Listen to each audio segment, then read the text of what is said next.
off with BZ because I'm going to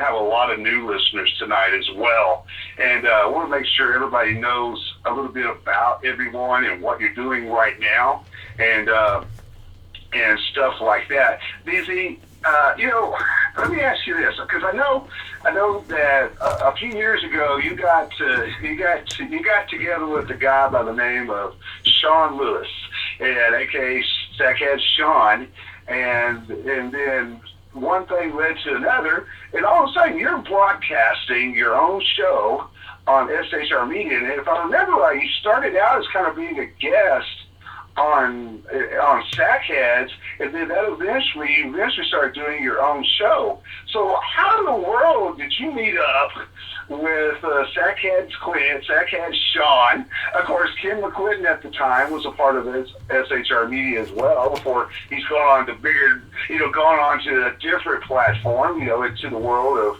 internet television and what have you. But how did you get your start, man, into podcasting?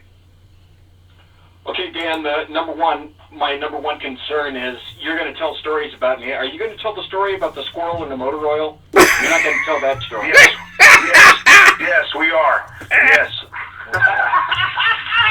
And the other thing was, you said you were going to have a guest that's really important. Okay, I'm waiting. You told me it was going to be Mel Torme. I'm waiting. We were trying to bring Mel back from the other side, and his heavenly producer right now said that Mel was not available. But he might try to get Frank or Sammy for us, so we'll see what happens. By the way, can we talk about the background and how we got this all together? How we got this together tonight? Yeah. Yeah, go ahead. First you asked, go ahead. You said, hey, do you want to be on? I said, yeah. I said, okay, well, you do know that Sunday for me is overtime. My thing for that is $150 an hour. Yeah. And Ken said that's the equivalent of about 30 minutes on the mattress with Kamala Harris. And I said I was previously charging $110, but Ken said that I had to expand my horizons. So, and the other thing is, I want to warn you on this, don't let Ken make fun of Mike Tyson. Ken is already in big trouble for that. Please don't let him make fun of Mike Tyson. Ken's already had part of one ear lopped off. He'd probably like the other one to match. And of course, I'll tell you here, there's no secret that BZ and Ken are both big divas, and they demand a lot of perks and stuff when they come on somebody's program. We're trying to accommodate. Yep. Ken said play my Mozart intro and have all my M&Ms separated into individual color lines so it's easier for him to snort. Thank you. And I said, okay, then also, that's right, on page 20 of my contract, I said, okay, make sure you have my lobster ready. I need pure 100% Irish rainwater bottled in Estonia, and I want my customary pink bunny slippers. and that's to be expected from this group. You should be, Dave. You should be very happy. Listen, you should be very happy, Dad. You should be very, very happy that he did not ask Dave to present his contract. Okay, which basically means. It basically means he doesn't have to work at all. So there. Exactly. Well, Ken, I'm just looking at these things that you sent me, and it says something about nap time until after the bottom of the hour.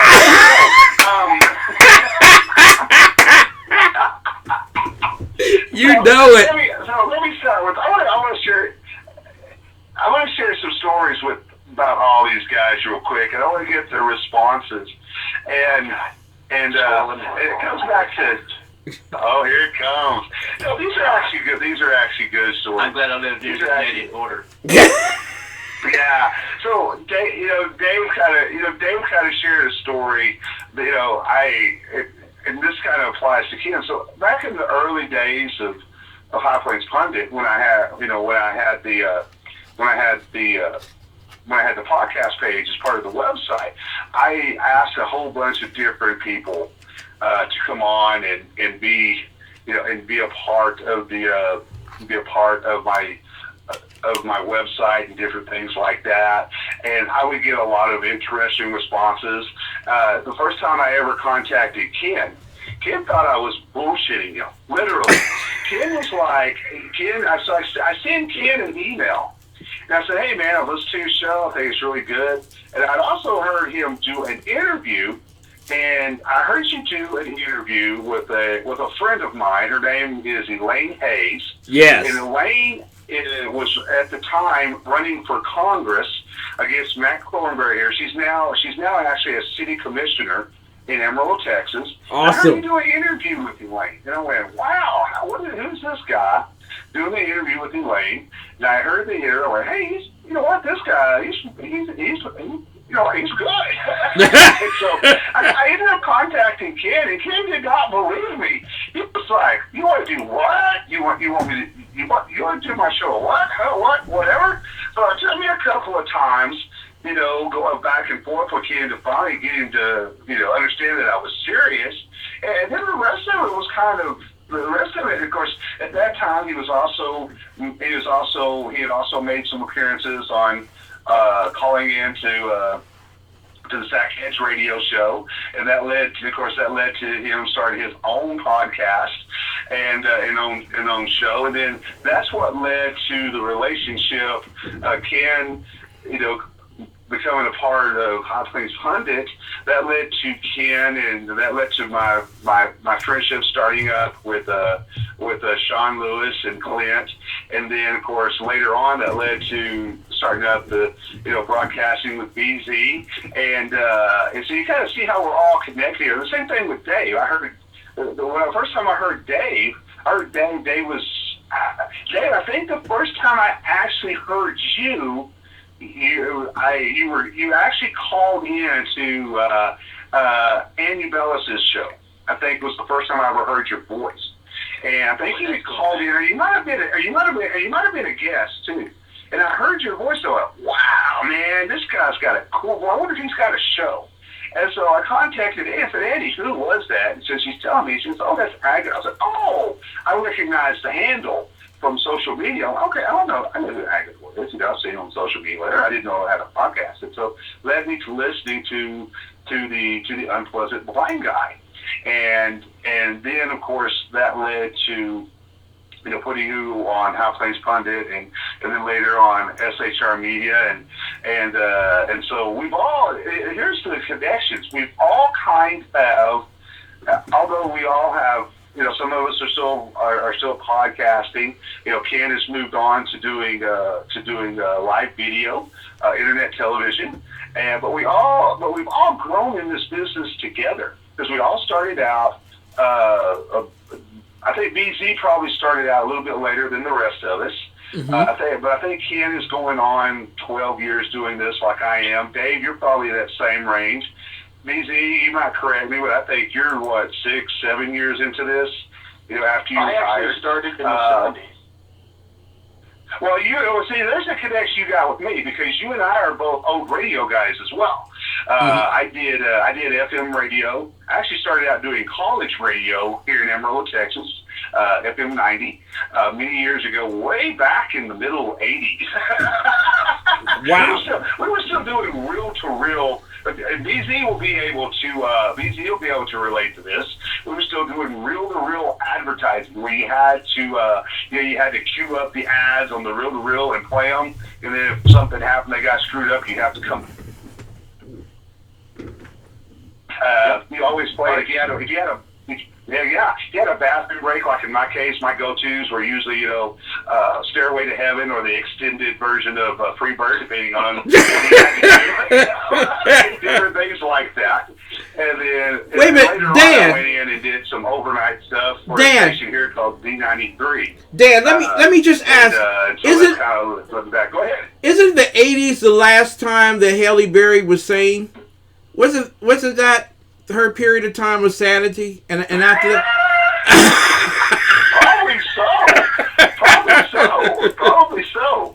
Probably so. So this is what I want to do. I want to go around real quick, and kind of the first question is, and BZ, you can kind of throw in some going back to some old radio days, because I often do that too. I often compare what I do now versus what we had in the radio studios back in the day, and even now.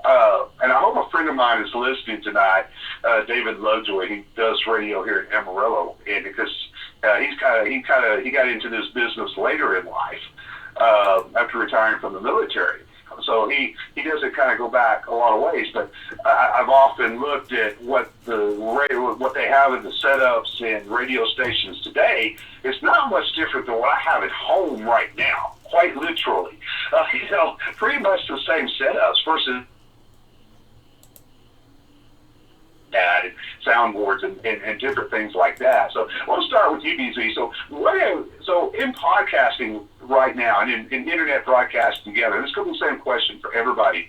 And what are some of the big differences that you have seen since you started out a few years ago in podcasting versus what you see today? Well, content is king. If you don't have content, you're not going to have everything else. But also, having said that, the technology between I started radio at WWSU at Wright State University, and then I also went to WHIO, and then I left Ohio, came over here, and I broadcast for KOBO in Yuba City, and then I started working for KFBK. When you were in radio in the late 60s and early 70s, you were fairly young. I was, past tense, and you were, if you liked radio, you were a radio whore. So what that meant is you pick a shift for anyone, for any reason, at any time, just because you liked to do it. So if you were working at one station, invariably, you were working at 3 or 4 stations. So in Sacramento, where I was working for KFBK way before Morton Downey Jr. got there, way before Rush Limbaugh. And then as I'm working for KFBK, I'd do traffic in the morning, traffic in the evening, go to college in the middle, and then at night I'd either be on KOBO on the weekends in Yuba City, or occasionally I'd do some DE. So I got it. Oh, and KEG, there's another station, KEG and KERS. So if you loved radio, you just hoard yourself out all over the place. And at the time, there was no talk radio. It was all music, and of course, that's where I lost the good bulk of my hearing. Is everybody would have JBL monitors in the studio, and as you're playing a song, you'd have the JBLs up, and you'd have the headphones up, and then you'd go to concerts, and that's also where I lost my hearing. And then I also became range master for a 3,000, 4,000 plus department in California, so that helped me to lose my hearing. And of course, I've got terrible tinnitus, etc. But the only difference is the technology now.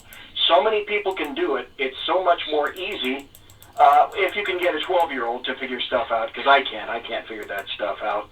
But still, if you don't have the content, nobody's going to listen to you. Exactly, and I want to share this story real quick because I don't want to touch base on the content and come back with BZ come back to Dave, because I've always said Dave put more. Talking about content, Dave Milner could put so much content into 5 minutes versus a lot of us could do it an hour sometimes. And I'll get to Dave about that in a minute. But many years ago, and I think everybody out here will know who Art Bell is, the late great Art Bell. Of course, Art was the overnight master of talk radio, hosting coast to coast, different paranormal. So, he was famous for banning,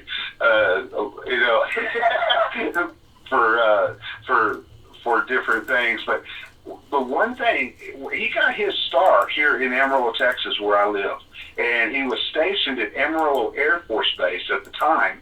in the late 60s, and he got his start in radio. He operated a pirate radio station from the Air Force Base that broadcast across the Air Force Base and into Amarillo, Texas. That's how Art Bell got his start. Wow. And the rest is history.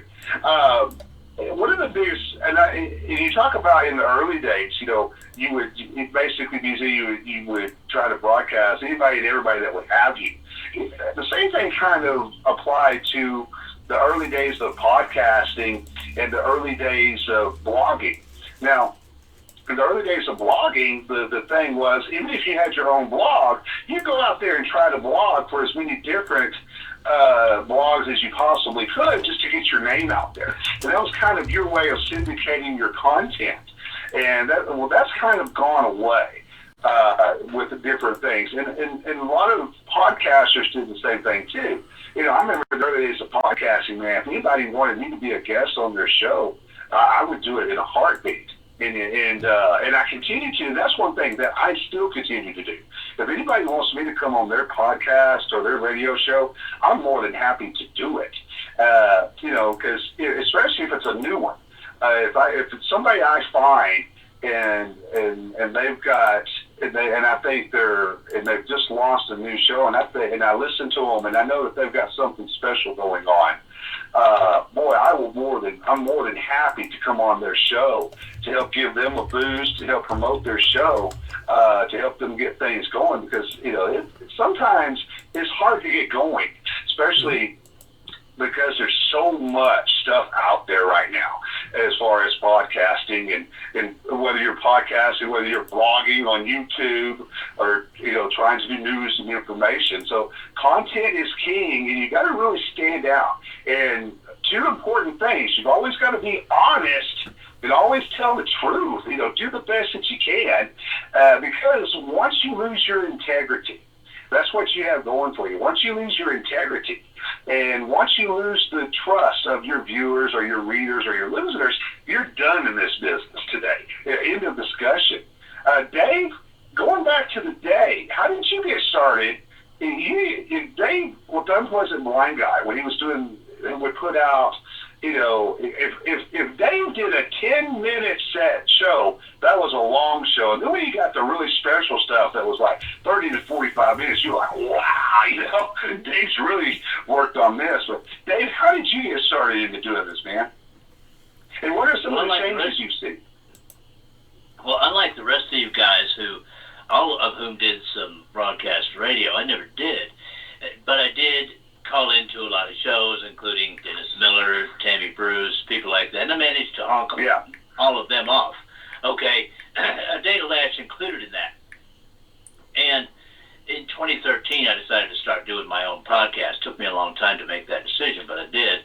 And Mary Brockman listened to my podcast, and she got hold of you. And there you go, kid. Kid knows what I'm talking about. Mary got hold of you, Dan. She got hold of you and said, check this guy out, and you tell me now that you had already heard or done this on your own in another sense. But you're right. Mary is the one that really insisted on me listening to your show. That is correct. We owe her, a bunch of us owe her a lot. And you asked me to send you some of my stuff, and I sent you a few of my shows, and away it went. My listenership went from what I basically call family and friends, which is less than 100 listens, at a time, to it quadrupled in the first show, and then it just kept on going. And you brought me into High Plains Talk Radio, and it just basically shot me right up into there, to where I began competing with people like Ken, and Ken is a very difficult individual to compete with, I can tell you that. And been doing stuff ever since, man.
Radio. Welcome to Blog Talk Radio. Please hold and you will be able to listen to the show. Something would happen, BZ would have, maybe Mr. Lewis would forget to pay the internet bill for SHR Media, or something would happen in the studio, technical-wise, or I would have a big storm here that would knock us off and different things like that, but it was kind of a running joke, but we always seem to get around it, and here's one thing that always sets us apart from other podcasters and broadcasters is, a lot of people, they pre-record their podcast and different things like that, edit them, make them all shiny and stuff. We do them live. Everything Ken does is live. Dave comes on, and when Dave comes on, Dave does pre-broadcast. He does pre-produce his stuff and put out there. But Dave also does a lot, and I do mean a lot, of live broadcasts, just like the rest of us. So exactly. And so anything and everything can go wrong. But you just make it part of the show. You just move on. You move with it, but sometimes some of that stuff leads to some of the best radio. Some of the best radio that I have ever done is with this group that I'm talking here. And you mentioned earlier, about this kind of being a brotherhood. I can pick up the phone. Doesn't matter how long it's been. I can pick up the phone. I can call Sean. I can call BZ. I can call Ken. I can call Dave. And I'm like, hey, man, would y'all mind coming on? And I will be perfectly honest about why I invited this particular group on tonight. It's because I was scared to death to come on the air tonight, guys. And I needed some support tonight. And I thought, man, so who do I call? You know what? I call the guys I can always rely on when I need that moral support to help me get going again doing this. And here they are tonight, ladies and gentlemen, and it's greatly appreciated. Now I want to come back to Ken, since Ken is, I thought we made Ken mad, but he's back with us. No. He was just laughing what I had to say so hard that his phone hung up. So Ken started out, traditional podcasting like we did. He's moved on to doing to live video. Now, some of it's still a combination. Sometimes, and I actually do. I don't. BZ, of course, and SACheads and SHR. A lot of folks do live video while they're also doing the podcast. I do something a little different. I keep my podcast separate. And of course, do the live broadcast, and then I do little video segments that I release on social media. So we all kind of do a little bit of everything. My live videos I do separate as a separate part of what I do overall, in what I try and how I try to present information and discussion and what have you. But Ken has gone out, and not only did he take his show and take it to live internet TV, he also started up an internet TV network. He's got other shows. He's really taken that big step out there. And I always tell this story. Here's another story about Ken. One night, Ken calls me, and it is literally, I'm not kidding you, it is literally 20 minutes before he's supposed to go on the air. And he's like, Dan, I can't do my show tonight. And I can't remember if you were sick or something. Or faking happened. And you're like, man, I cannot do my show tonight, but I've got this big guest on, da-da-da-da-da. And can you do my show tonight? Well, Ken, let me think. He said, hey, thanks, Dan. And here's all my login information. And leaves with all this. And so by the time we got done with the conversation, we are 10 minutes out from showtime. So I'm logging into Ken's show, getting everything. And I have never talked to the guest. And I'm trying to remember who it was. I think it's the guy from Australia, Ken. Uh-huh. I can't think of. He may come to you. Yeah. Got a few. Who it is. Yeah. But anyway, I kind of did a brief 30-second brief over the guy and went, okay, we got a show. Then I ended up doing about 2.5 hours with the guy. That's right. It was one of the most fun times I've ever had. And hosting, it was actually the first time. I've hosted Ken's show before, and I've hosted his video portion too, I think. Yep. And I've definitely been on. But that was the first time I ever hosted Ken's show, and it was on the fly, literally just a few minutes before showtime.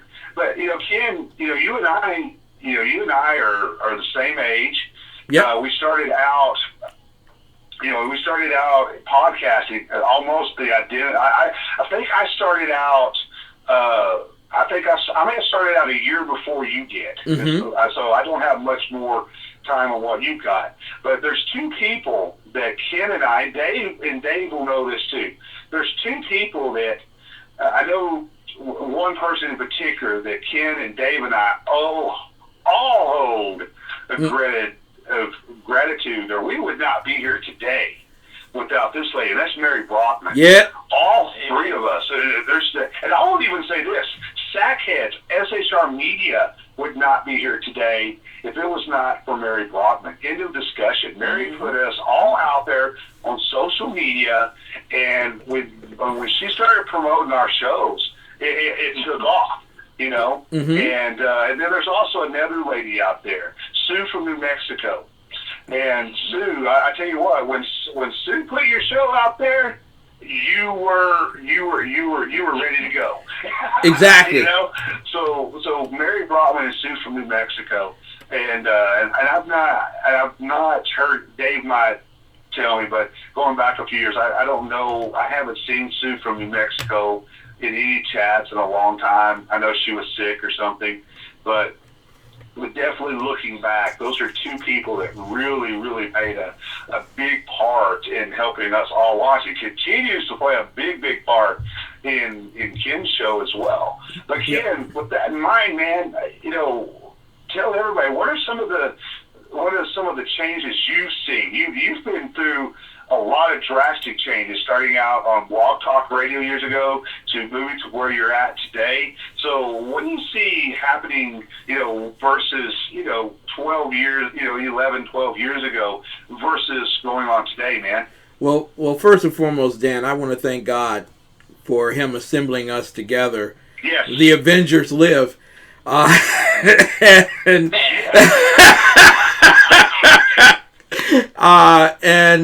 I want to thank everybody who's had such a inspiring input in terms of where I am today. First and foremost, Mrs. Biggs, for all of her financial support and encouragement along the way. And then, as well, Mary Brockman. Mary Brockman's my bouncer-in-chief. If you diss her, you diss me, you will be dismissed from my program. Mary Brockman was a shining light. I remember when I started this back in 2010. It was about December 2010, and I was a part of the American Conservative Party. Speaking of which, and why I'm so conservative.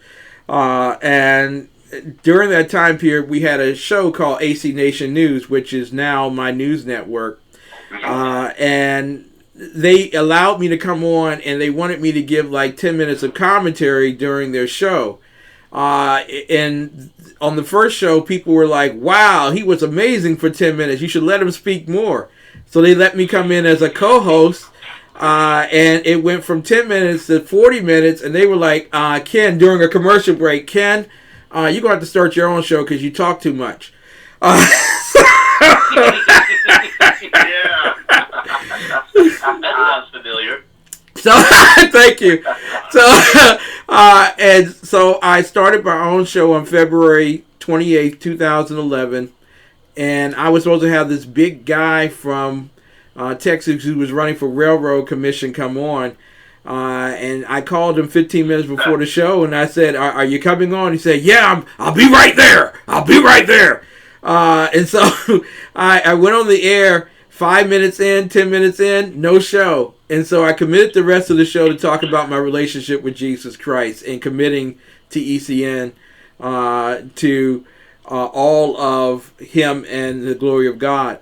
Well, 4 weeks in, it was very few people who were listening to my broadcast, and many people had criticized, saying, who the hell is going to listen to a black man talk about conservatism? Nobody wants to hear that. And so I was on that night, and it was the fourth night I was on, and I said, ladies and gentlemen, this may or may not be my last night of broadcasting, but I'll ask the Lord and see what He wants me to do.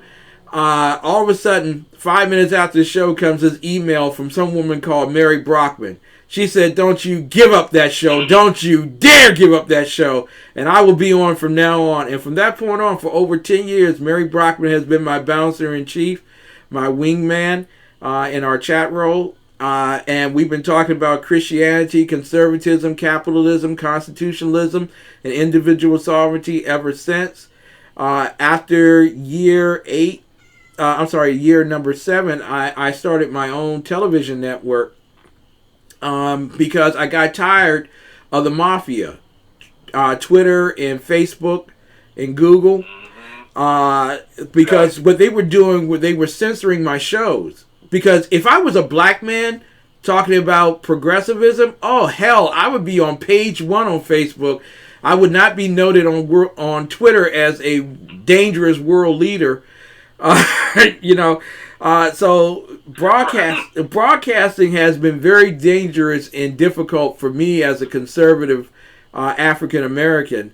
I use Afro American as the way they distinguish me.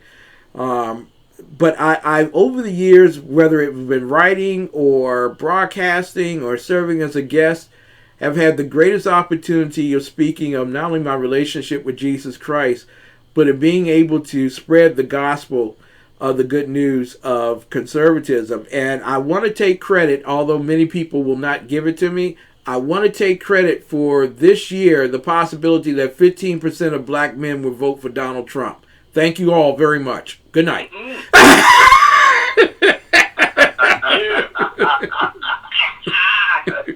Once again, folks, if you're just joining us, you are listening to Your Ears Are Not Deceiving You. You are listening to the High Place Pundit podcast. If you want to be a part of the program tonight, say code 516-418-5433. Area code 516-418-5433. And here's, I mentioned this before, and Ken can attest to this because, Ken and I have actually broadcast, Ken, going back to 2016, when we were together at the Texas State Convention. Hell yeah! We kind of gotten to say that we had gotten shafted on broadcast space was ridiculous. They had put Dan? all the podcasters and everything, and Dan? what he best described as a broom closet. Dan, do not criticize. Previous convention when we actually had a radio row and everything.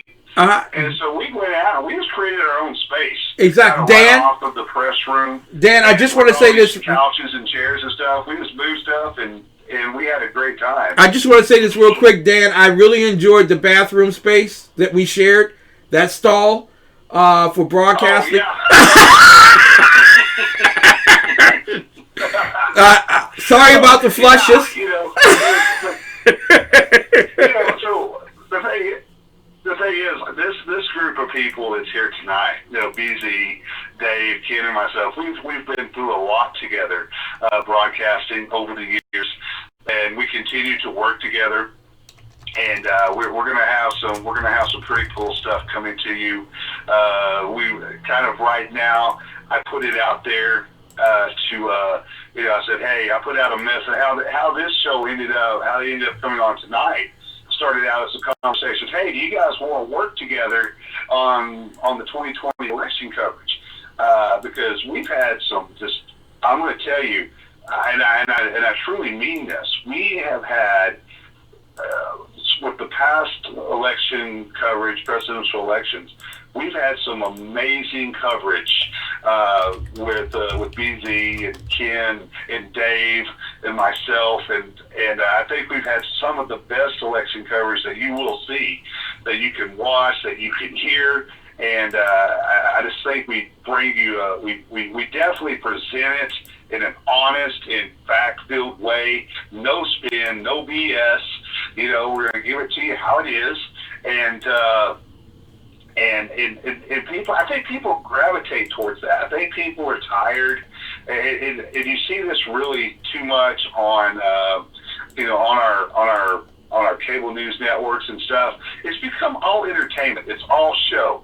It's who can get out there first with the 15-minute soundbite. There's no substance.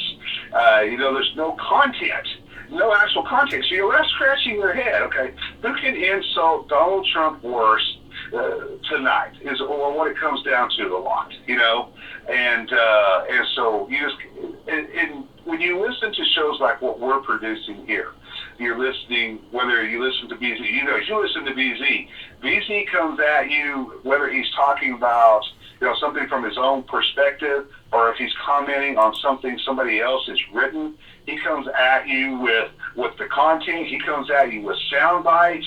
He comes at you with guests, etc. Ken does the same thing. Dave does the same thing. I try to do the same thing. So when we present stuff to you guys, we try to bring it to you with the most information that we can get. And I know from my standpoint, I follow through the story. I come at it a little bit different. I come at it, from a news broadcaster perspective. And then I will mix in on this particular show. I will mix in my commentary and my thoughts on it and what have you. A lot of stuff I have written and covered myself because I have articles that are nationally syndicated. And so it's just, I think this core group right here does an outstanding job of everything that we try to do. And especially coming into this election, it's very important. This is going to be an election like you have never seen before. And I know you've heard us say that. We say this election is the most important one, this election. But this election is definitely the most interesting and the most different election that you have ever seen in your life. You're talking about having everything you could possibly throw in. Who would have ever dreamed that the President of the United States would get COVID? I mean, and the First Lady and his campaign manager, his closest advisors. You talk about, but yet here is Trump today. He shocks everybody, leaves the hospital, gets in the beast, and goes for a stroll to wave at supporters outside the hospital. This is the president of the likes we have never seen before, ladies and gentlemen. And completely continues to surprise all of us. And, a lot of people don't like it. A lot of people find it refreshing. But no matter how you look at it, it's definitely interesting and definitely keeps you on your toes with that. I want to come to this real quick. I want to kind of get an insight on where we stand, folks. We are exactly 1 month from the presidential election. As a matter of fact, here in the state of Texas, of course, this is true, maybe true across the country. Some of these states have some crazy election laws, and Dave can kind of tell us how it is up in Vermont. He can tell us how it is in the district, and BZ can tell us how it is in that communist state that he lives in. But here in the state of Texas, of course, registration for voting ends on Monday. We actually do have an extended early voting period. Early voting here is normally about 2 weeks. This time early voting is going to be 4 weeks long here in the state of Texas. So, and that's all due to COVID and different things like that. So we've got different issues, lots of different takes on mail-in voting, absentee voting, the do's, the don'ts, the pros, the cons, lots of different things there. I personally think that absentee voting is a good thing. I think mail-in voting is a bad thing. I think there's too many if, ands, or buts that can happen there. I think internet voting, which has been proposed by some folks, is the dumbest idea I have ever heard in my life. Now, but I want to kind of go around right now and kind of get everybody's, and I'll give my thoughts on where I think the election stands right now. But I want to start with BZ, and I kind of want you guys to give me an overview of what you see, how you see the presidential election right now, and how you see the state of the two candidates, the state of the election. The polls are showing one thing. Certainly the Trump boat parades, the Trump car parades, the rallies are showing a different thing. So I want to kind of get your thoughts on the current state of the election. BZ, you're up first, man. It's going to be a shit show, dude. That's true. Thank you, folks. That's true. Simple as that. Now, if anybody thinks that they're going to get away without riots, it doesn't make any difference who's going to be elected. I hope everybody has food, water, bank sticks, and the things that go inside bank sticks. And I'm not kidding. If you're anywhere near a major leftist city within the sound of my voice, your town, your city is going to get turned upside down. And that is immaterial as to who people say it appears is winning. Whether it's Biden, whether it's Trump, absolutely immaterial. And you'll play hell possibly trying to discover that, because already Twitter and Facebook have said anyone making any posts about early wins, it looks like this person is going to win, they're going to get removed completely. So that's what kind of a Stasi-like regime into which you're inhabiting right now. This nation is on the cusp of being lost. If you, in Frog Dick, North Dakota, think that you're going to escape any of this, you would be stultifyingly wrong. Because when this crap pops off, everything's going to get turned upside down once again. Now, am I saying that it may be lengthy? It could be. It could be a month. It could be a couple of days. But know this. All the places that lit on fire for any number of reasons, true or not, are going to be the same places that are going to go up again. My wife has a house in Sacramento. Sacramento's going to get lit up again, guaranteed. And it's going to be all the same people that have been doing it up to this point. Because guess what? Those are the same people that go through the revolving door of the alleged criminal justice system. So, raise the dead. Vote frequently. Vote early. Vote starting last year. That's the hue and cry of the leftists and the Democrats. And I make no bones about what's going to occur. You can call me a tinfoil hat conspiracist, whatever anybody wishes. I'm prepared. I went out and got 2 years of wise food storage for this. I have lots of preparation stuff just in case stuff like this popped off. 2 years ago, I had a couple of hundred N95 masks for things just like this. And when I prep all this stuff, I keep it just for myself. I said it a year ago, I said it in 2016, and I said it in 2017. Sooner or later, this crap is going to pop off. And if you think that you're sitting listening to Dan right now and that you're immune, you ain't immune. You don't even think that you're immune. If you believe that you've seen riots and fire, etc., no, this stuff is going to come into your neighborhood. Because these people will tell you. These people are like Islam. They don't mind telling you that they're going to kill you. Mm-hmm. They don't mind telling you that they're going to set your neighborhood on fire. So I think I would rather have my stuff ready to go just in case. And if I don't need it, oh well. We'll know November 3rd. Actually, we'll know November 4th. I think things are going to pop off on November 4th. When you get the DOJ and the FBI telling everybody in all the local agencies all up and down California, I can't speak for any other state, but I know for a fact that the DOJ, through Airtels and various other ways of communications, and the FBI, have been telling all 435 police departments in the state of California and all 58 counties, guess what? Crap is going to pop off on November 4th. I don't know, To me, that's called a clue, Dan.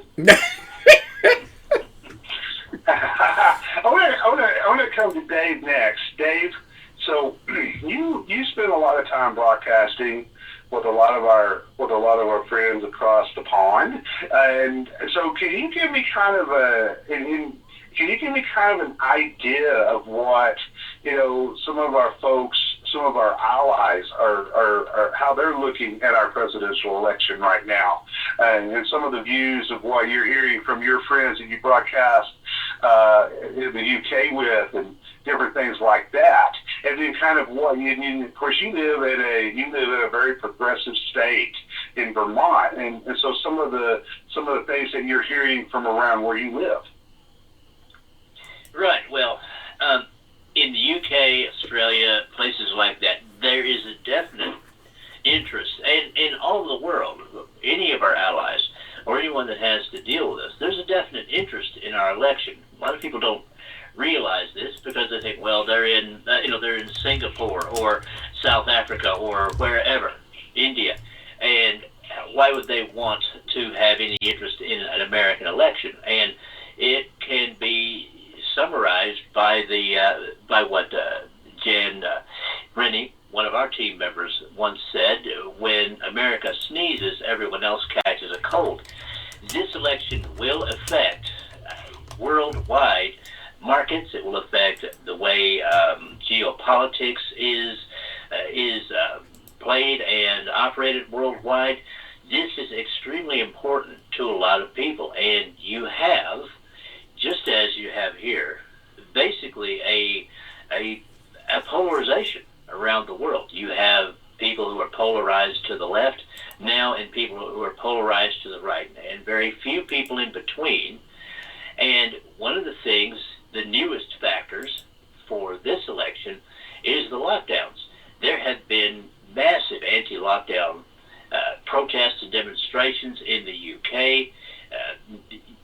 Tens of thousands of people gathering there. This is going on other places. All right, and people are ready for these things to end, and yet you have regimes around the world that don't want them to end. Even a supposed conservative regime of Boris Johnson in the UK is still putting up lockdown restrictions. You have other regimes worldwide who are still doing the lockdown thing, even though it's been proven that this whole thing is just a bad flu. But they can't let go of being wrong. And the same thing can be said for Democrats right here in the United States. President Trump wanted to open up the country in early summer. Democrats love to have the country closed. We'll see what happens with that on November the 4th. But I can tell you right now that much of this election will hinge on that, and people around the world are very interested in what's going to happen with this. I want to come to Ken because, once again, if you want to be part of the program tonight, it's area code 516-418-5433. Area code 516-418-5433. I do have a caller on the line from area code 817. I'll get to you in a few minutes. Ken, buddy, you want to talk about somebody that is in the middle of all of this. And that's Ken, because Ken lives up in Washington, D.C. Ken, what are some of the things, from your perspective, living in the nation's capital, and from your perspective of being a black conservative, and what have you? What are some of the things you're hearing around the Capitol right now about this election, and what are some of the things that you're hearing, versus if Biden wins or if Trump wins? Well, thanks, Dan, for giving me this opportunity to discuss this matter with you. First and foremost, let me just let the world know, Donald Trump has already won the election. I know that's crazy. You all don't want to hear that, but Donald Trump has already won the election. Let me give you the two biggest statistics that tell you that Donald Trump has won the election. George Bush was able to beat Al Gore back in 2000 by garnering 35% of the Hispanic vote. Right now, Donald Trump is on pace to get 50% of the Hispanic vote in America. I say it to you again, poll-wise. Donald Trump is on the verge of getting 50% of the Hispanic vote in America. Also, last time he ran for office, he was able to put the fear of God into the Democrat Marxist Party because he attacked the plantation. Remember, in Detroit, he stated, "What the hell do you have to lose?" Well, 8% of black Americans, including more than 10% of black men, said, yes, what the hell do we have to lose? We will vote Democrat. We will vote for the Republican Donald Trump. This time around, the polls are showing an approval rating of plus 30% in urban America for Donald Trump. The reckoning based on voters who will vote, 15% of black American males will vote for Donald Trump, while about 6 to 8% of black women will vote for Donald Trump. Why is that statistic significant? Because if you go back over the history of the time period in which Democrat Marxists began to indoctrinate blacks to vote for their party, which goes back to FDR, whenever black Americans either sat out or voted at a clip of more than 12% for the Republican won. All eyes and ears are now aware here in D.C. that Donald Trump has won the election, and especially after slapping around Joe Biden in that last debate. So basically what you have now is Antifa or Antifa, however way you wish to say it, and Black Lives Matter, which is not black oriented, is run by white corporates, who are basically saying we're going to stimulate as much hell on America as we possibly can since we can't do it by choice, you accepting socialism, we'll do it by force and you will accept communism. And in all 250 of America's urban centers, you will see unrest beginning at midnight, November the 4th, because all signs will point to Donald Trump winning all 10 of the battle states and maybe flipping a congressional seat in New Mexico to the Republican side. You're going to see hell and high water happen all at one time in America, and this will be the time where you're going to need a president who says we're going to have to do what we got to do to avail ourselves of the military to stop the incursions that are taking place throughout America. Portland, Seattle, and so on. I want to ask everybody real quick. We've come past the top of the hour. BZ, Dave, Kid, are you guys good for another hour? Well, it depends on Mrs. Butcher. I'm wearing the hat that Mrs. Butcher picked out for me. You know, not that I'm a kiss-up or anything, Dan. You know I'm not a kiss-up. But if Mrs. Butcher says it's okay, I'm okay. Well, let me give you some. Let me let you know a little secret. If you were looking at social media, that picture that I used of Ken for the promos was I used that picture for one reason, because the hat that he is wearing, Mrs. Butcher picked out for Ken. and I'll also tell you, in BC, Sean Lewis owns a pair of boots that he bought here in Texas, and my wife actually picked those boots out for Sean. So, we ain't scared. So I've got a caller on the line, and I kind of while Ken was talking, I kind of went over to let the caller know that I was going to bring him on, and the voice sounded real familiar, and I'm going to see if this is what I think it is. And it's from area code 817, which is Dallas-Fort Worth in the great state of Texas. So let's get to the caller real quick. We're starting to have some callers line up. So let's hit. Oh, come on now, we got to work here. Let's get to the swirl circle. Area code 817. I have you on the air. What is your question or comment, please? Well, two quick comments. I'm glad you had Ken McClenton on because the log cabin Republican.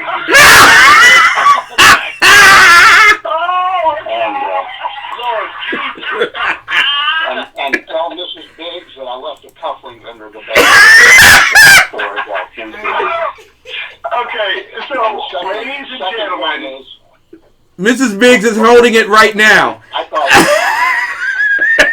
thought Washington Redskins were going to change the offensive part of their name, but they kept Washington. So I'm not sure I was going to make that. Ladies and gentlemen, oh my gosh. I knew we were going to have some surprises tonight. This one I did not expect. Oh, the one, the only underground professor. Hey guys. What's going on, my friend? It lives. But it does. Hey, here's the thing. Now we've got competing beards on the show. No, Between BZ and the professor. Yes. How many of us have beards? Actually, Because I'll say I have one. I don't. I actually went to a coma, and they And I shaved think my you're about beard. the only one that doesn't. You shave your beard, bro? Yeah, when I was in a coma, they kind of cut it back. And I was in a 4-day coma, and they trimmed me. Yeah, so Wow. I feel like, what was his name? The dude who got his hair cut in the Bible, Goliath, not Goliath. I can't Samson. remember. Yeah, probably not Samson. Yeah, that's right. Samson. Samson. Yeah. But, so I don't have. Hey, man. I used to. That This beard is my first time on buddy. the radio in years. That beard. Oh my gosh. Just remember to answer your bloody phone when I call next time. All right. I'll try. I've been avoiding y'all because to tell you everything that's happened to me would take more than a 3-hour show. So I've been avoiding y'all because all it is usually bad news. But We love you, man. coming from the VA, it only took me a year and a half. Let me tell you, this is true. So Ken made a comment earlier about different things being a blessing or what have you. Having Michael Jones on tonight is this. Folks, I can't tell you because it's been a year since I've been on the air with myself, and and I know Michael's been through a tough time like I have myself, and the fact that we're here is a true blessing. And the fact that we're on the air together tonight, all of us, is guys. And I started out the show kind of teary-eyed, and I was like, man, I cannot lose it starting this show. And now here I am, and Michael calls in. I'm like, oh my God, are you kidding me?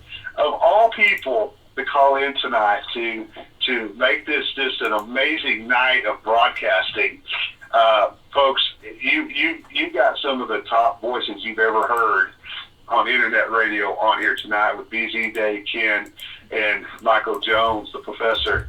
This is this is truly amazing tonight. And man, it's been way too long since we've heard from you. And I am so blessed that you're able to call. Buddy, what do you say? While I've got you, are you up to being on for a while? Yeah, I can hang up, but I don't know if it's a blessing. It could be the end times. You know what? It could be. Well, we already know that's happening, so It could be. It could be. Well, let me ask you this, because I'm gonna ask, because here we, I assume you're still in the state of Texas, right, Michael? Oh yeah, still in Fort Worth. Okay, cool. All right. Cool. Yeah. And yeah. Want to make sure. Hey, I didn't know if you moved closer to the area as well, Dan. So that's why I said, yeah. Yeah, I remember that. We're I remember got that. to sit together. Hey, once a Texan, always a Texan. But so I'm gonna ask Michael this. I'm gonna ask Professor this. Because you and I, we live in a state that for a long time, it's been, for most of its existence, this state, a lot of people don't realize, was a Democrat stronghold. And then, of course, in the early '90s, it started to turn red, and it got redder and redder and redder. Now it's because it's been a Republican stronghold. But, things have started to change somewhat in the state legislature. The Democrats have made this a target to try to flip the state legislature to get control of it again, especially with redistricting coming up. They want to have a seat at the table for redistricting, and that is that's the way they're going to try to have a seat, to try to flip those 9 seats that they need to regain control of the Texas House and the speakership. And so Texas has, whereas Texas was long, it's far from being, I don't see it as a swing state yet. I don't see it as a swing state. I think we got a ways to go before it's a swing state. But it is a competitive state. And by competitive, I mean the presidential election here, Trump does have a slight lead, but Biden and the Democrats have made a lot of gains in that regard. They've made a lot of gains on the state level in certain areas, whether it's some reliably strongholds like Tarrant County and Denton County have all of a sudden that were long. Some of the larger counties that were long Republican strongholds have now become competitive somewhat, especially Tarrant County. Of course, Harris and Dallas County. Right. And I live in the reddest. I actually live in the reddest county now, which is Randall County. And so sometimes, when I live here in the Panhandle, the Republicans here, I think, take it for granted versus Republicans in other areas of the state. So I want to get your perspective, because it's long said, what happens in Texas, affects the rest of the country. I think even more so I think progressive politics in California affects it more than New York does. And BZ might correct me on that. But here in Texas, I think the Republican politics flows through the state of Texas nationwide. And so what are some of the things you see, how the state of Texas comes into play in the presidential election? I still think Trump holds on to it. But if the Democrats make some gains here, is that kind of a chink in the Republican armor, so to speak? Well, first you got to go back to George Soros and his Attorney General program, to get the Attorney General seats. Right. Second, I saw an advertisement the other day that if you'll take a U-Haul from Texas to New York, you can get it free. Because all the U-Hauls are coming from New York.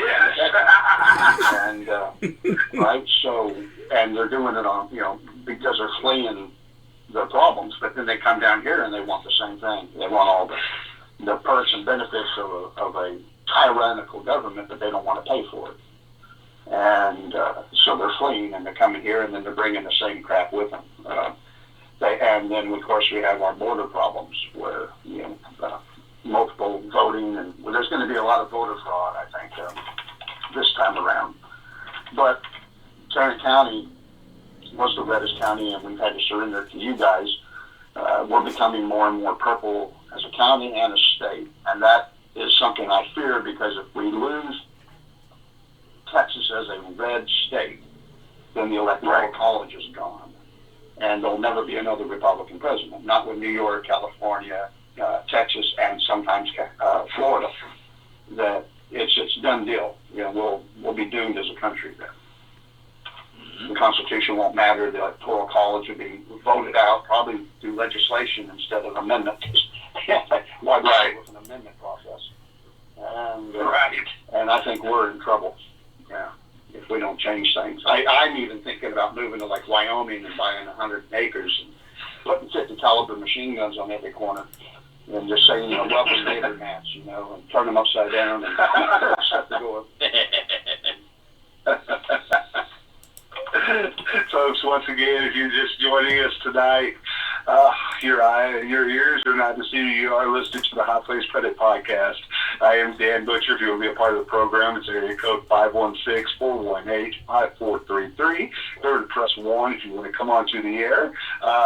Hey, even if you don't press 1, I'll still bring you on the air like a teacher professor. Now, I want to come back. And I want to talk about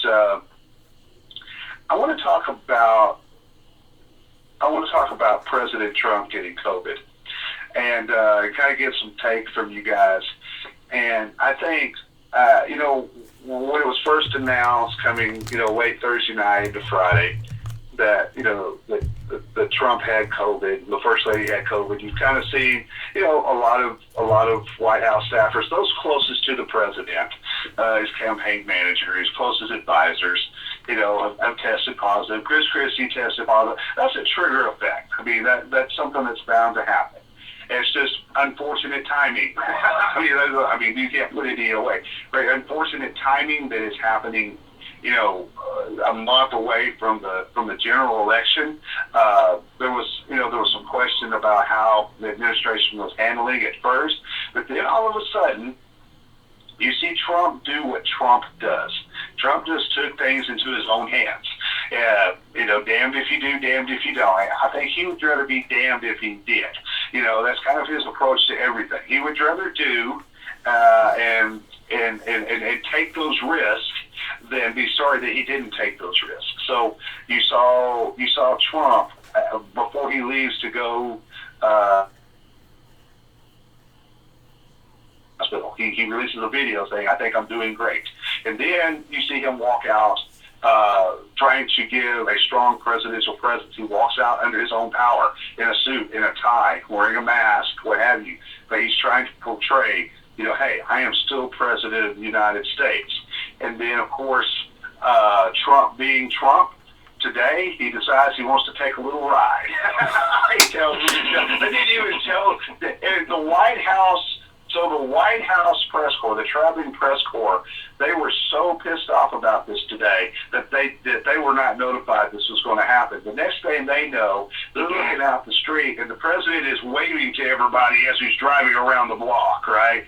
But once again, and of course he releases another video today. You got some still shots of him working different things at the hospital and such. So with that in mind,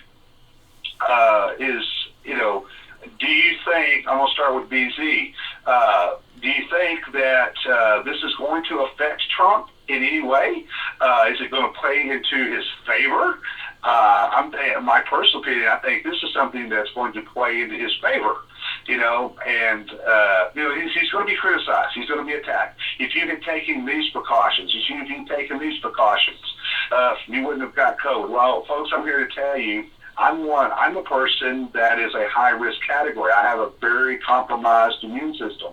But I use common sense practices when it comes to making sure that, if I'm out in public or different things like that. And it seems like the White House they were following through using common sense stuff. But even if you're using common sense stuff, even if you're wearing a mask, you can still get COVID if you're in the right situation and everything comes together. So, BZ, do you see that this is something that's going to hurt the president, or is this something that he could turn around and use to his advantage? He may get the Reagan effect out of it. Yes. He is an individual, I suspect, who is kind of like me. If I'm outside, I don't wear a mask. I generally don't go places where I have to wear a mask. I'm just that kind of an asshole, essentially. I have every essential comorbidity that you can think of. And look, I've been in public touching things around people ever since this crap started. This is no more dangerous statistically now than the average flu. It took off because it was brand new. It struck the United States because mostly, as issued from the factory, our immune systems have been pummeled to death because we've been kept in little sterilized bubbles. We don't allow our kids to be kids anymore. I'm going to be 70 next year. I'm obese as hell. I have semi-high blood pressure. I've had cancer 3 times, and I don't give a crap. I'm not putting my life on hold for all of this stuff. My guess would be Trump is kind of like that too. He insists we can't put our life on hold unless you want to drive this entire nation down into the drain. So, as I've said last year and this year, in 2020 especially, in an election year, everything is about politics. Everything. Period. End of statement. So in terms of politics, the Democrats did exactly what we expected them to do. Number one, all the people came out and said, A, boy, I'm glad that Trump got COVID. And number two, serves him right. And number three, gosh, I wish he'd die because of it, including from people that were in the media as well. But he's not going to let that get him down. I believe he's going to come back. And the first other thing that all the Democrats wanted, little Chucky Schumer et al., said, oh, and now because of this, we have to delay the confirmation. No, we don't have to delay the confirmation. So if there were, number one, all of this stuff is so predictable. Absolutely, incredibly, 100% predictable. Yeah. We knew how this crap was going to trot out just like that. And so, again, the Democrats, because they're like a heroin addict. They can't stop being stupid. And so we knew they were going to go ahead and do all of these things, which they did. And again, I emphasize in an election year, everything, I mean everything, is all about politics. And so is this too. And Trump knows it, and he's playing to it. Good for him. Yeah, Trump just has this unique way. Trump has this unique way of just, being able to turn things into his favor, and use them.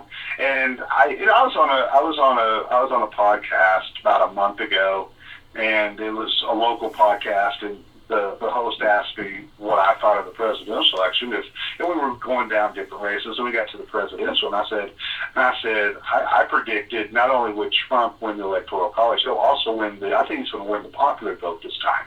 I really believe that. I really, really do. And here in a few minutes, to close out the show, I want to talk about I want to come back and talk about the Supreme Court nomination and the absolute dogfight we're going to have on that. And but Dave, what are your thoughts on the COVID situation with President Trump? Well, I have to say that I've never been a member of the cult of Trump, and that's bothered some people, even some people from my own network. I started out. Yeah, you and I are in the same boat on that. Right. I've never been a real strong Trumpster, but I do support the president in office a little bit. I started out in 2016, being, of course, for Bobby Jindal, because I believe he has a lot of knowledge about Islam, more than he let out. And then I went for Ted Cruz, okay? And then I reluctantly endorsed Trump because I knew there was about a 10% chance he'd be a good president. Well, he's done better than that. He has proven himself with some of the things that he's done to a point where, no, I'm not a member of the cult of Trump, because I think these kinds of cults that attach themselves to politicians are dangerous, kind of like the cult of Obama was. Okay, we have to hold these guys accountable when it's time to hold them accountable. However, today I must confess that when I looked at the news and saw that President Trump had taken the beast out for a little ride and gave his supporters the double thumbs up and everything, I almost squealed like a little girl, because I went, okay, this guy is going to handle this whole thing like a boss.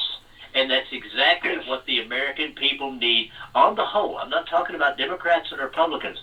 On the whole, the American people need for their president to handle this Wuhan virus and his having it like a boss. And that's exactly what he's doing. He's already said he wants to be at the next debate. I don't know whether they're going to allow that to happen, but he's already said he wants to be there. He may be released to go back to the White House as soon as Monday. Okay, so hey, by the time the vice presidential debate comes up, he may be on his feet and steaming ahead like he always has, and I hope he does. And if he does, I think you're going to see a lot more personal cachet on his part, a lot more excitement on the part of Trump supporters instead of maybe some of this reluctance that some have had. The left is going to hate it, and I think that little secret group of people that have been telling the pollsters they're going to vote Biden, but they're actually going to vote Trump, is going to get bigger. You bring up a good point. I think that when you're looking at the polls right now, obviously, Trump has his diehard supporters. Biden, the diehard Democrats are going to support Biden. It's that group in between, that independent bloc. And I think the difference in this election is going to be the young independents that are going to come out. And I think the Democrats are really underestimating the support they have with young professional independents. Whether and this goes across, and it does not matter if they're white, black, Hispanic. The Democrats have a long history of underestimating the Hispanic votes, and I think they're greatly underestimating the minority support that Trump has, especially in the black community. And so, Ken, what are your thoughts on the current? What are you hearing around D.C. and some of your thoughts on how Trump is handling the COVID situation? And once again, I think I'm getting the consensus here that he's going to be able to use this and play it into his favor a lot, man. Well, let me just say this first and foremost. I wanted to show a picture, since we're simulcasting right now on TECN TV, right here out of the District of Columbia. I wanted to show a picture of Mary Brockman, the boss, the real boss, the mafia boss of all broadcasters. There she is, and she loves each and every one of us. I want to say this right now. It would have been better for Joe Biden to get COVID-19 than Donald Trump. And let me explain. Joe Biden is running on fumes. And quite frankly, his debate presentation was very porous and very ineffectual. He was not seen as a leader or somebody that can be trusted, because 33 times he lied during that debate. 33 times, and I can give you the research on that. So he needs sympathy right here. He's been hiding away from COVID for 8 months now. He's been hiding. He needs the sympathy vote. Getting COVID would have given him a sympathy vote where people feel bad for him. You know, he's not the greatest leader. This shouldn't have happened to him. Oh, I'm so sorry. So sad. Let's vote for the guy. He's a nice guy. We should vote for him. Donald Trump, as Dave responded, is handling this like a boss. He's going to get the empathy vote.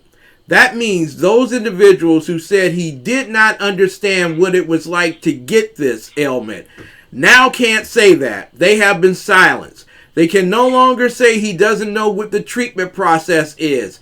His treatment process through the CDC and all the other health agencies has worked. And his military are not stupid, whatever the name Joe Biden used to describe them.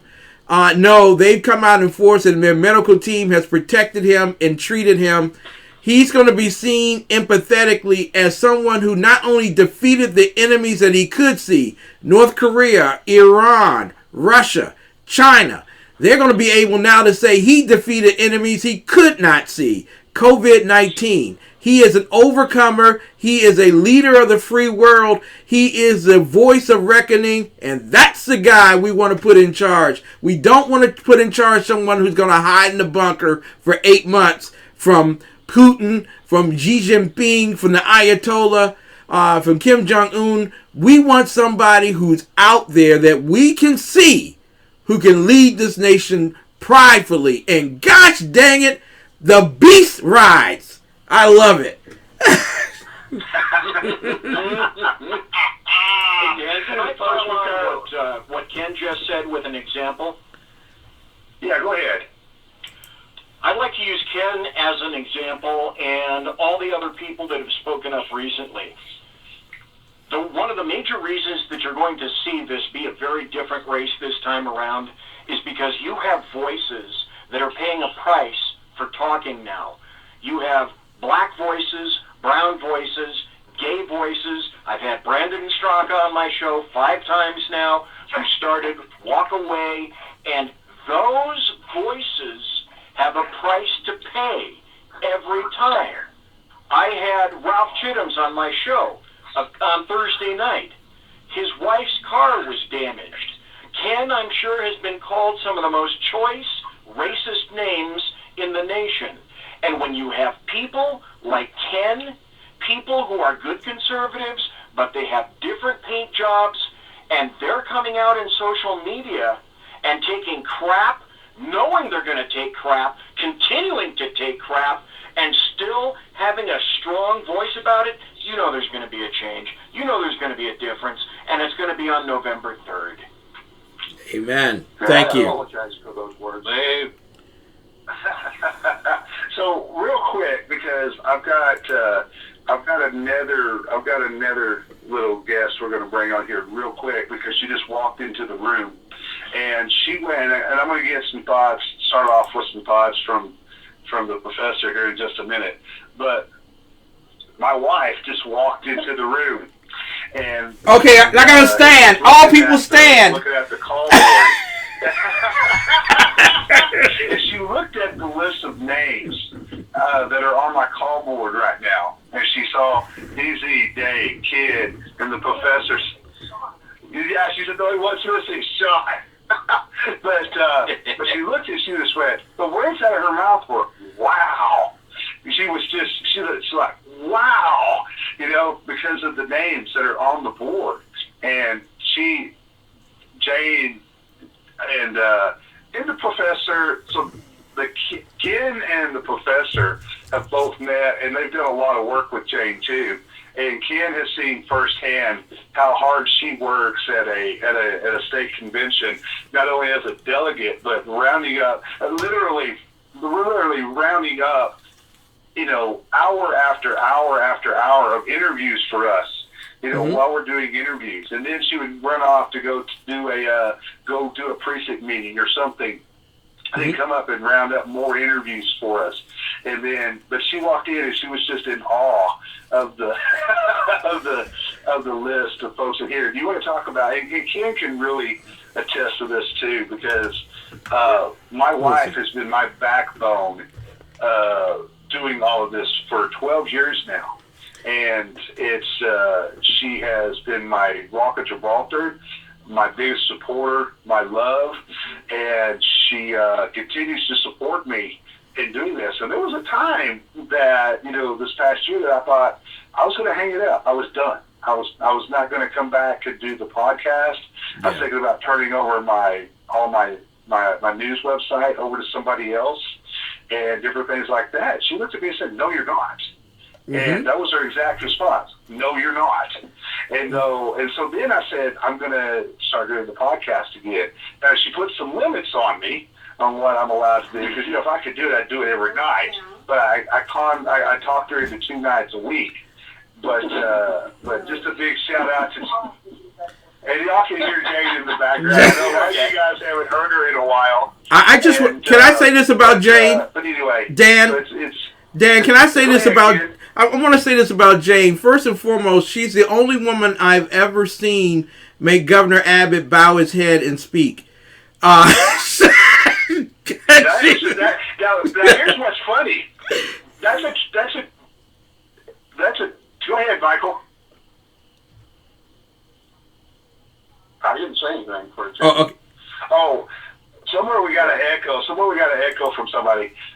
But what I was going to say is, what Ken said is an actual true statement. This is another. So Jane is sitting. Jane was having, in 2016, Jane was having a conversation with the First Lady of Texas, okay? And a United States Senator comes walking in the room with his entourage, and that United States Senator stops what he's doing, turns around to come acknowledge my wife, and that was Senator John Coney.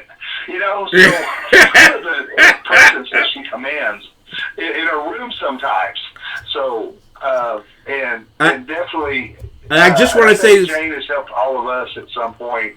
I just want to say this to. I just want to say this to Jane. Shout out to Jane while she was standing here. Yeah, I just want to say this to Jane. I'm not scared of you, but I am wearing the hat. Just want to let you know, I am wearing the hat. Ken wanted to let you know he's wearing the hat. Well, I was just going to tell you, Ken, that I'm really sorry that you had to find out you were black in the middle of a Western store in Dallas, Texas. I'm really sorry. I feel bad about that. I kind of had a part in that. ladies and gentlemen, long before Joe Biden said I wasn't black if I voted for Trump, these individuals told me I was black because I voted for Donald Trump. All right. So we want to bring Jane on to say a few words while she was still here.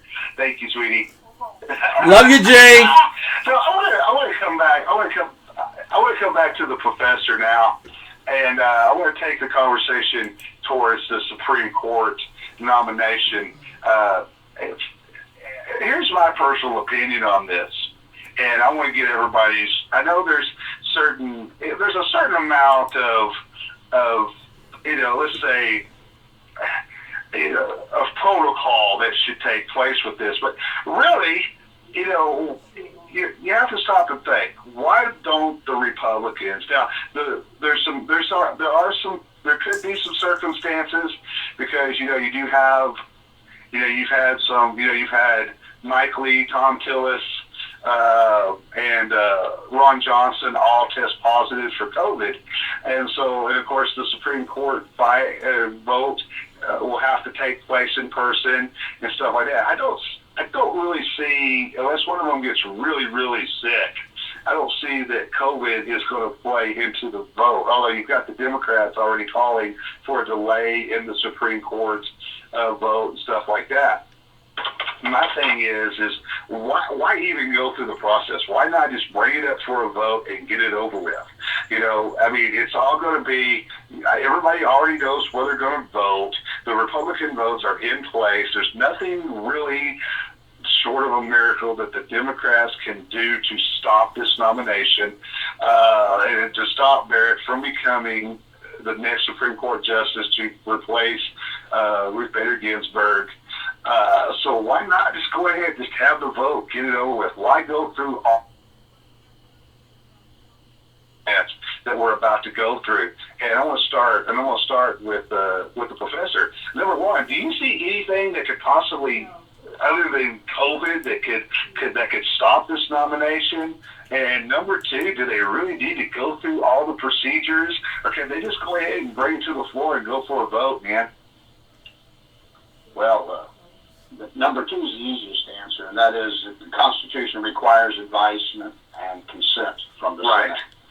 And that's the protocol to do it, is to go through those hoops and barrels. And to deny them that, their 15 minutes of fame for each person on the Judicial Committee would be a travesty. And a constitutional argument could be made. And of course, in this instance, if we deprive the Senate of that, then the Democrats would all of a sudden be very pro-Constitution and would want to enforce it. Second, I'm worried about, the 22nd Amendment, Alexander Haig running in and saying he's in charge again. Right, COVID thing for the president. And then all of a sudden we've got a problem where they want Pence to be in charge because they don't think Trump's competent. That could be a sideshow derailment. But I have a source inside Washington that told me that everybody's got it wrong, and that President Trump actually, what he said was he picked up a case of corona at Big Brother.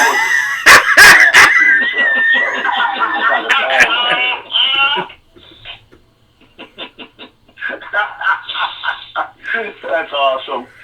BZ, what are your thoughts on the Supreme Court nomination?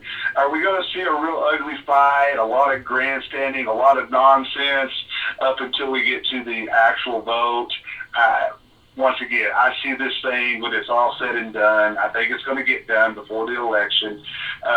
Even if it does happen after the election, she's still going to become the next Supreme Court justice. There's nothing I can see that's going to hold that up other than, complete anarchy, and you've brought that up already. That's something the sideshows. I think the professor made a great point. I think it's the sideshows that might, get in the way of a few things. But when it's all said and done, I think she becomes the next Supreme Court justice. Because my thought on this is the Democrats want to avoid another fight. They think that it will make them look bad leading up into the election. I really do. Your thoughts, BZ? I think it's going to happen. It's just a matter of time. And to those people, those Democrats, I'm sorry, not people, who think that they're going to score points off of her by treating her in any fashion, even remotely close to how they treated Kavanaugh, are going to be in for a world of crap. I invite the Democrats, please treat Amy Coney Barrett just like you treated Kavanaugh. Please do that. I'm begging you. And do it in public. Do it on television so people can see your true nature. It's like the board. Resistance is futile. They're on heroin. They can't stop this. It's going to take an act of God, which they don't believe in, to stop them from acting like this. You've already seen trotted out in the newspapers and all the articles what they're going to be shooting for. Number one, the dogma lives large in her. Okay, that eliminates essentially anyone with religious belief in any kind of a judicial appointment from now on. I can also make an excellent argument by extension how people in politics, there should be no religion whatsoever held for anybody that decides to go into politics, including Joe Biden, including Dianne Feinstein, including Pelosi, those people who claim to be Catholics, but aren't. They may use the C name, but that's about it. And I invite the Democrats, please treat Barrett just like you treated Kavanaugh, and please make her children an issue, and please make her having the best of both worlds. Please make that an issue, which was the goal back in the 70s, as a matter of fact, but apparently it's not now. And please make her Haitian children an issue as well. I'm begging you, do this. Please. I know you can't help yourselves. I kind of think they're going to do it anyway. Gabe, your thoughts on the Supreme Court nomination? Well, Dan, we know the moves. We know the counter moves. We know what the Republicans are going to do. We know what the Democrats are going to do. I agree with the professor in that the Constitution requires that advice and consent be given. So yes, give the lefties their 15 minutes of fame and then have a vote. But remember, people, all right, the fact is that some Republicans have said they're going to vote, they have agreed to vote, that does not mean that they have agreed to vote for this nominee. All right, be prepared. Always expect the unexpected, especially in 2020. I think she'd be a good Supreme Court justice. We'll see what happens. I look at the letter from Notre Dame. I mean, it says it all. Notre Dame sent out that letter, and yes, go ahead and argue against Notre Dame because it's a highly Democrat or liberal institution. Right. I think that Trump's legacy, obviously a lot of people will say that his legacy was, he didn't act presidential or he was controversial or whatever. A lot of people will say that it was, how he, led the economy and then the economy collapsed because of COVID, and now how he's helped lead the economy back after COVID. I think his legacy as president, whether he's one term, 2 terms, what have you, is the courts. Whether it's the appellate courts, the Supreme Court. I think if he is reelected, he gets one. He's going to get at least 2 more picks at some point if he's reelected. So you're talking about a president that could potentially put 5 Supreme Court justices on the court at some point. And not to mention the continuation of appointments to the appellate court. I think that is his legacy in the discussion of above everything else. And I think that's why this election is so important. Is it comes down to the way of the appointments for the courts and how that is upholding the Constitution of the United States. And if you look at the types of people he's put on the courts, they're not judicial activists. They haven't been true conservative activists. They haven't been liberal activists or anything like that. They haven't been activist judges. I think they have been true judicial scholars. That's key. They have been true constitutional scholars. They have been, the problem. You know, how you look at it. So, Ken, coming forward, how important, is this nomination to the court? And, and what are you hearing in D.C. about, the upcoming, congressional hearings leading up to the nomination and to the vote? Well, I want to say this first and foremost because I hear a lot from black and Hispanics. Why doesn't Donald Trump pick a black or Hispanic? We had Barbara Lagua from Florida, the federal judge, under consideration.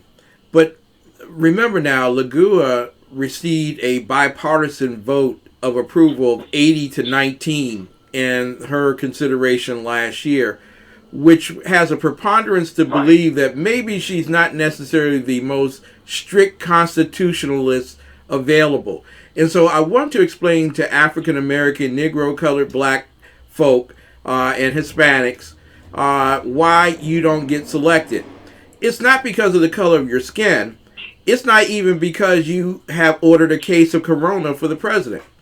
It simply is a matter that you are not a strict constructionist. You don't believe that the Constitution says what it says and means what it means. You believe that there is something about a living Constitution that is up for activism, that is up for interpretation as you go along. And quite simply, the more conservatives that you have that come out of the black and Hispanic community, the more likely you're going to have members of the Supreme Court.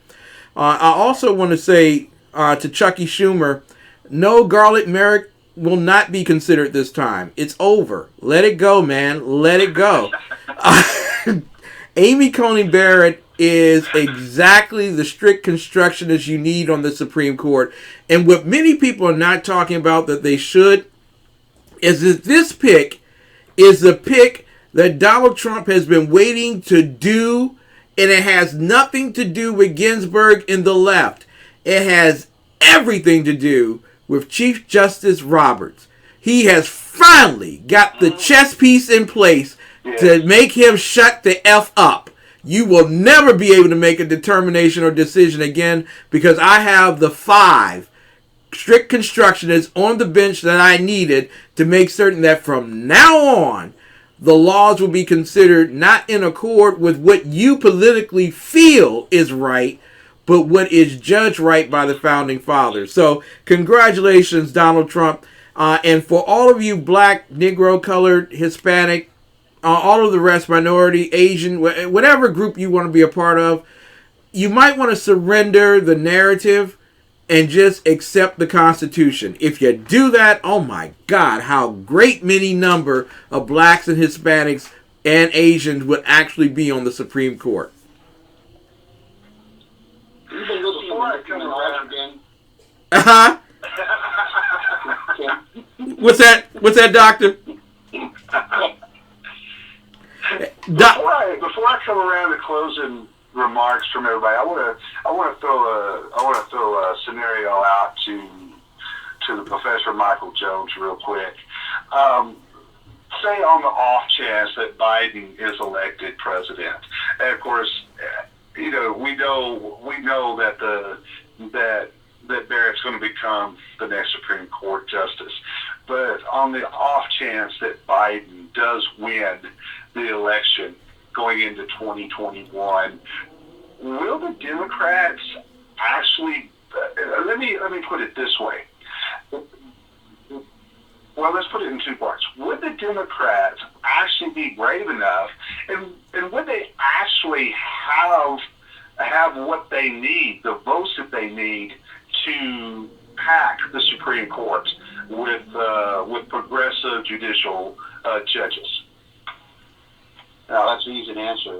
No, Roosevelt couldn't do it, and he was the last that tried. Right. And we've had a lot of different sizes. The Supreme Court started out at like 5 people, and it's gone, up and down.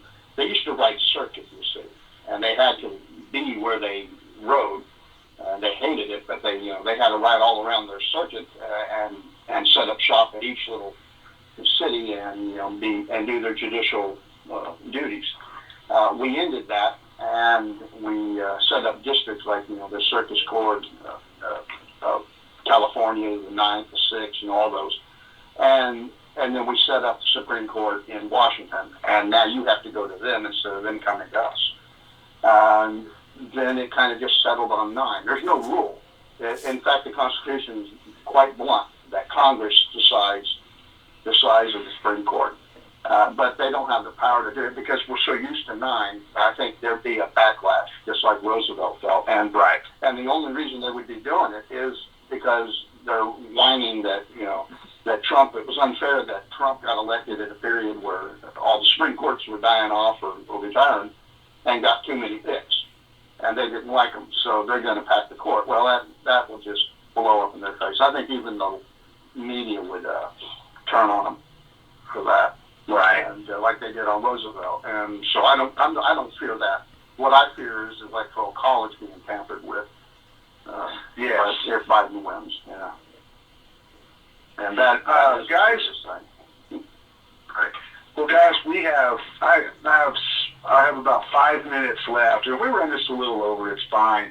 But I want to come around to everybody real quick for some quick closing remarks. And BZ, I'm gonna start with you, man. I'm going to do what I've done in my show. I try to do it at least once every show, and that's this. I have a happy story for everybody here. Wouldn't it be nice to end with a happy story? Here's one. Yes. NBA Finals Game 2. Ratings crash by 68%. Turns out it's the least watched finals game in the history of history. As far as I'm concerned, that's a happy story. Because all the steroid and pituitary cases... I'd hate to see you guys, be baristas in a Starbucks somewhere, but it might not be too far in your future. So their ratings, NBA ratings, crashed by 68%. Couldn't have happened to a nicer bunch of thugs. Dave, well, some closing remarks from you, man. All right, well, I sure as heck can't beat that. VZ, I think took the banana on that one. I'll just say, everybody, please check out the Unpleasant Blind Guy page at Spreaker.com, and that's going to hook into a lot of other things. Of course, I'm in with VZ and SHR Media, and I'm on with Ken. After 9 p.m. on Thursday nights, we do a segment, and I'm also on twice a week with Jeff Mitchell, a guy whose name I have to mention, a super great patriot who was bopping heads with Antifa years before anybody over here in the States ever heard about him. All right, that's going to be at 3:30 p.m. Eastern on Thursdays and Sundays. It's the English Defense League radio show right here on Blog Talk Radio. And I just want to close it out with everybody. Well, first of all, before I do that, I just want to praise Jesus that the Prop is back with us. Prop, I will be getting hold of you, brother. And I just want to say to everyone, be prosperous, be vigilant, all right, be blessed, and no surrender, ever. Thank you, Dan. Appreciate the opportunity. Ken, some closing remarks, buddy. Quick closing remarks. I really appreciate the fact that you invited me here with all of this great group of men who profess the good news of conservatism to America.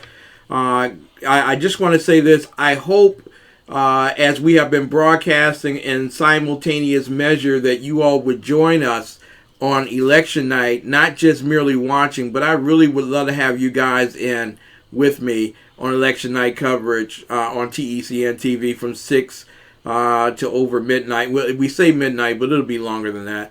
And I just want to say this to the American people real quick. The truth of the matter is this. You have victory in your hands, and you can seize it with your vote. Don't make the mistake of mailing it in. Show up and show out for Donald Trump. And with that, I'm going to get February. Do we have to stay online with you? Yes, you do. muted. Professor, I'm going to give you the last word tonight, man. I predict the NFC East will not win another game this year. You know what? You might be right on that.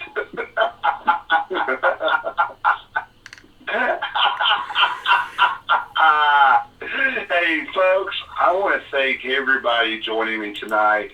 BZ, the Bloviating Zeppelin. You know what? Google Bloviating Zeppelin, SHR Media. You'll get everything you need to know about BZ. Dave Milner. You can Google Ken, the Exceptional Conservative, of course, the Professor Michael Jones. Guys, this was an absolute blessing for me tonight. The surprise calls tonight just absolutely have made my return amazing experience, an amazing night of broadcasting, and I'm truly blessed. I don't mix any words when I say this. I'm very blessed with my friends that I have in my life, my friends that I have through broadcasting, and man, I truly believe that we do make a difference in this world. That we do this for a calling. That we do this as a mission, and that hey, we just try to do the best that we can to make this world a better place for everybody. Folks, I am Dan Butcher, the High Plains Pundit. You can visit our website at highplainspundit.com for all the latest news and information. I will be back with you tomorrow night. Monday night, 8 p.m. Central Standard Time. Folks, remember to share a smile with someone. It's contagious. Thanks for listening, and God bless.